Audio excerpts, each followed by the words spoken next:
सभे बलवान बा, जिला मोतिहारी के शान बा। पांडे टोला में सभे बलवान बा, जिला मोतिहारी के शान बा। लोई कौन के रोहत गरम चांबा, रंगदारी के इहे पहचान बा। पांडे टोला में सभे बलवान बा, जिला मोतिहारी के शान बा। पांडे टोला में सभे बलवान बा, जिला मोतिहारी के शान बा। बुझाइल हो मोतिहारी के शान बा।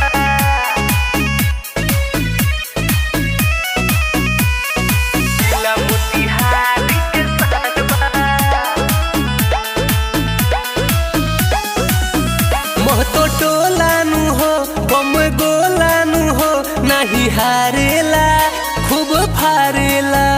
गाँव नौरंगा से कौन ली पंगा हो, नहीं डरेला खूब लासारेला। बुझला ए बाबू, ध्यान दिहा। जात पात से सभे दूर बावे हो, नोनिया पंचायत मशहूर बावे हो। दुआर दे चौक सबके जान बा, इज्जत देवे वाला के समान बा। पांडे टोला में सभे बलवान बा, जिला मोतिहारी के शान बा। पांडे टोला में सभे बलवान बा, जिला मोतिहारी के शान बा। जिला मोतिहारी के शान बा।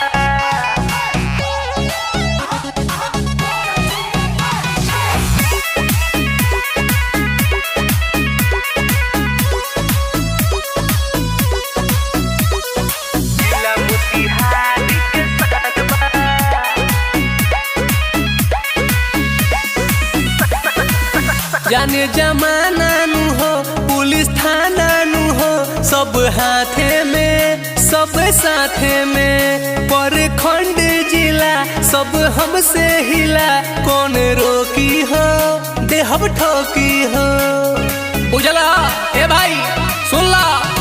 लोक मुनि लाल लड्डू अभिषेक, सब में बा प्यार भाईचारा बावे। धीरज सारामा के खूब नाम बा, गाँव जवार के जान बा। पांडे